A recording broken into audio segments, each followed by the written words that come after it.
ఓహో, ఏం స్టేట్మెంట్ ఇచ్చారయ్యా! హైదరాబాదులో నీళ్ళ సప్లై చేసే వాటరు ఆఫీసర్లు, వాటర్ డిపార్ట్మెంట్, జలమండలి ఏమనిచ్చిందయ్యా? ఆహా, అదిరిపోయే స్టేట్మెంటు. అమ్మయ్యా, వేసవి గట్టెక్కినట్లే.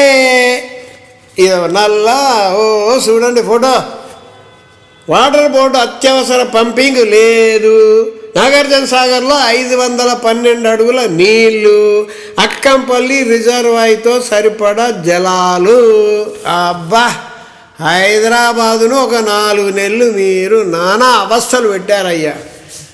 చుట్టుపక్కల వాళ్ళైతే ఇక బిందెలు ఎత్తుకొని, ఊర్లో అయితే ఇక బిందెలు ఎత్తుకొని కిలోమీటర్లు. హైదరాబాదులో ఎస్టీలు అయితే 2 కిలోమీటర్లు 3 కిలోమీటర్లు.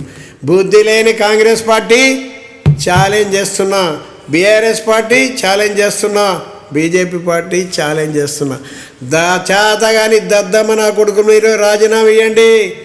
ప్రజలకు మంచినీళ్ళు కూడా సప్లై చేయడంలో మీరేం పరిపాలకురా బాబు, కొజ్జనా కొడుకులు. పాటాపాటి కోటేసి అధికారం ఇవ్వండి. ఇంటింటికి మంచినీళ్ళు మేమే స్వయంగా సప్లై చేస్తాం. స్వయంగా, అల్లాటప్ప కాదు, మామూలు కాదు, స్వయంగా మేమే సప్లై చేస్తాం. పిచ్చిగా ఉండదు. అన్నమాట నిలబెట్టుకుంటాం. వాటర్ బోర్డు గట్టెక్కినట్టేనంట ఎండాకాలం. అబ్బా, ఇక మళ్ళీ ఎండాకాలం వేస్తే రానే వస్తుంది. అది పెద్ద విషయం కాదు. దేనికైనా శాశ్వత పరిష్కారం ఉండాలా, permanent solution. There must be permanent solution. Water problem, road problem. రోడ్లన్నీ గుంతలు హైదరాబాద్.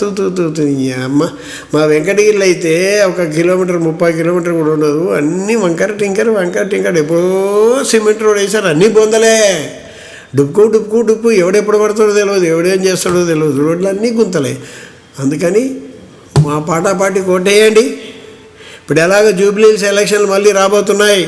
నేను నిలబడుతున్న పాటాపాటి తరఫున జూబ్లీహిల్స్ నియోజకవర్గంలో రోడ్లు కానీ, వీధి లైట్లు కానీ, ప్యాచ్లు కానీ, నీళ్లు కానీ, రోజు మార్చి రోజు నీళ్ళు కాదు, రోజు నీళ్ళు ఇచ్చి చూపిస్తాను. మా పాటాపాటికి ఒక్కసారి అధికారం ఇవ్వండి అయ్యా. మంచి నీళ్ళు సప్లై చేయని వాళ్ళు ఏం పాలకులు రా, వాళ్ళు ఏం పాలిస్తారు, మీరేం పరిపాలించుకుంటారు? మీకు బుద్ధి లేదు, వాళ్ళకు బుద్ధి లేదు. ఇంకా అంతకంటే ఎక్కువ చెప్తే ఏం బాగుండదు. కాబట్టి మంచి నీళ్ళ ప్రాబ్లం అనేది తెలంగాణలో ఎక్కడ ఉండకూడదు. ఏముందే, పైపు ఎంత దూరం అంటే అంత దూరం. ఇంటింటికి పైపు తీయచ్చు. పైన ఓవరేట్ ట్యాంకులు కడితే ఆన్ చేస్తే ఆటోమేటిక్ వస్తాయి. నింపి పడేలా ట్యాంకులు ఎప్పుడైనప్పుడు నీళ్ళు వస్తాయి. ఆ మాత్రం కూడా తెలివి లేదా? ఆ నల్లల కంపెనీ నా కొడుకులో బుద్ధి లేదు. 4 రోజులు పనిచేస్తే 5 రోజులు లీకేజ్ ఊడిపోతాయి. రబ్బర్ పోతే అది దీదో తలకాయ. అందుకని ఎప్పుడు రిపేర్ రోడ్డు పర్మనెంట్ పెడతాం. అంత వీళ్ళే చూస్తారు. ఆ ప్లంబర్ నా కొడుకులు అయితే రూపాయి వస్తువుకి రూపాయి కూలీ తీసుకుంటారు. 100 రూపాయల వస్తువుకు 100 పాటు కూలీ తీసుకుంటారు. అందుకే అట్లా ప్రజలు బతకలేరు కదా.